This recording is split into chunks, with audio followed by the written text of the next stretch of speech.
আসসালামু আলাইকুম এভরিওয়ান।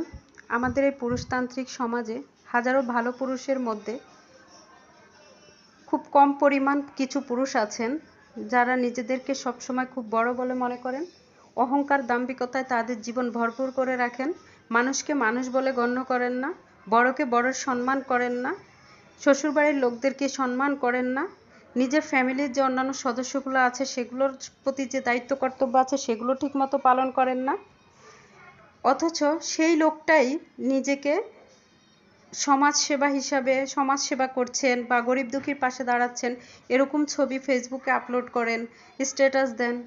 আমি সেসব পুরুষদের উদ্দেশ্যে কিছু কথা বলছি। ভাই, আপনার সমাজসেবা করতে হবে না, আপনি আপনার পরিবারের পাশে দাঁড়ান, স্ত্রীকে স্ত্রীর মর্যাদা দিন, মানুষকে মানুষ বলে গণ্য করুন, বড়কে বড় সম্মান দিতে শিখুন।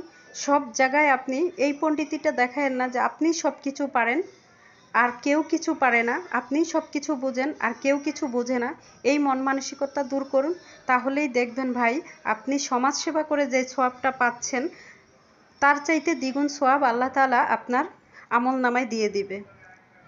ভাই, স্ত্রীকে যদি পায়ের জুতা মনে করেন যে ইচ্ছে হলে পড়লাম, ইচ্ছে না হলো না ছুঁড়ে ফেলে দিলাম, তাহলে আপনার এই সংসার জীবনে অধপতন ছাড়া কোনো দিনই উন্নতি হবে না।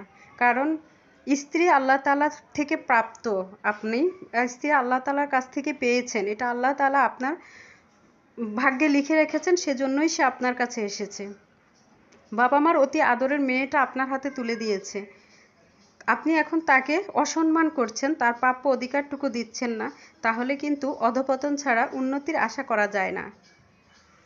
যেসব পুরুষদের এইসব মন মানসিকতা আছে তাদেরকে বলছি, প্লিজ স্ত্রীকে অর্ধাঙ্গিনী মনে করুন, স্ত্রীর প্রাপ্য অধিকারটুকু দিন, স্ত্রীকে সম্মান করতে শিখুন, পরিবারের দায়িত্ব ঠিকমতো পালন করুন, তাহলে সমাজসেবার নামে যে সওয়াব পাচ্ছেন, আবারও বলছি আপনি দ্বিগুণ সওয়াব পাবেন।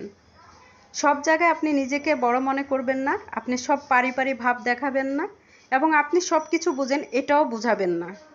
দেখুন, হতে পারে আপনি অনেক কিছু জানেন, কিন্তু আপনার চাইতেও অনেক অনেক কিছু জানার অনেক মানুষ এই পৃথিবীতে আছে। তাই বলছি, প্রতিনিয়ত আমরা সবাই শিখছি। আমাকে মনে করতে হবে বা আপনাকে মনে করতে হবে আমার এখনও অনেক কিছু শেখার বাকি আছে, আমাকে অনেক কিছু শিখতে হবে, আমি কিছুই জানি না, আমাকে অনেক জানতে হবে। এই মন মানসিকতা থাকতে হবে এবং নিজেকে সবসময় ছোট ভাবতে হবে, আমাকে বড় ভাবা যাবে না। ধরুন আপনি একটি বাড়ির দারোয়ানি করছেন, এখন যদি আপনি দারোয়ান হয়ে ওই বাড়িটা আপনার এবং বাড়ির মালিকের ভাবভঙ্গি দেখান, তাহলে কি সেটা হবে? হবে না।